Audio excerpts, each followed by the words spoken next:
Guys, for today's recipe, minudilyo. Ito pang aking mga sangkap. Beef, carrots, patatas, bell pepper, onion and garlic, raisins, bay leaves, and oyster sauce. Maglalagay din po tayo dito ng soy sauce. Yan po guys. Natuyo na siya. Binulid ko po muna siya. So, wait ko siyang palabasin yung sarili niyang oil bago ko ilagay yung mga ricado, yung mga sibuyas, bawang, like that.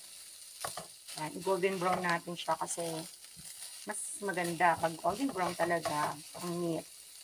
Yan guys, isa-gisa na tayo. Dumidikit na siya. Golden brown pa rin siya. Sinama ko na yung hotdog para maluto na rin. Fry-fry ng konti. Then, nag-add po ako ng konting water para yung mga ano sa kawali, yung mga toasted is na ano ko siya, makuha ko siya.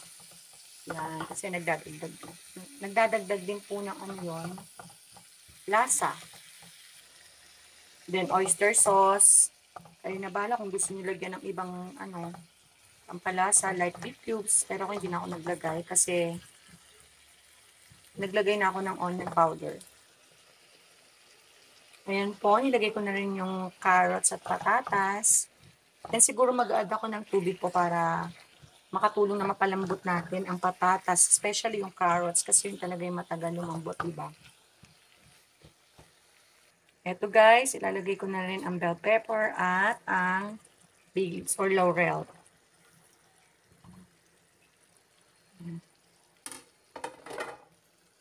Then wait lang tayo lumambot. Tikan ko kayo kapag luto na siya.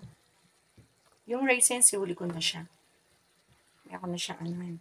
So ano po yan, salt and pepper na lang sa panglasa nyo. Kayo na pong bahala magdagdag. Huwag nyo na ipapasan sa akin yan ha. Marami na akong iniisip. Charot. Balikan ko kayo guys kapag luto na to. I'm back guys. Yan, luto na po ang ating picadillo after 20 decades. 20 minutes para sa aking time. Ayan, binalikan ko na siya dahil carry na ang patatas at carrots. Medyo tapos na siyang makipaglaban sa kuluan. Lumambot na po siya. Pwede nyo po siyang lagyan ng itlog ng pugo. Pero kasi ay medyo hindi ko na siya nilagyan. Kasi iwas din ang cholesterol. So, ang ilalagay ko po sa kanya is naglaga ako ng itlog. Ayan, ito na lang ang ilalagay ko sa kanya mamaya. Kapag ano, kuha-kuha na lang. Ayan, bubukod ko lang naman siya guys. So, luto na po ang aking picadillo.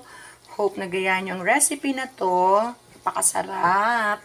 This is my own recipe po talaga. Okay guys, thank you for watching. Hope you like this. Kain po tayo. Thank you Lord. Love you all. Yummy! Kain guys. Ito na po yung picadillo. Kakain na ako. Yan. Unang subo po sa inyo. Sarap guys.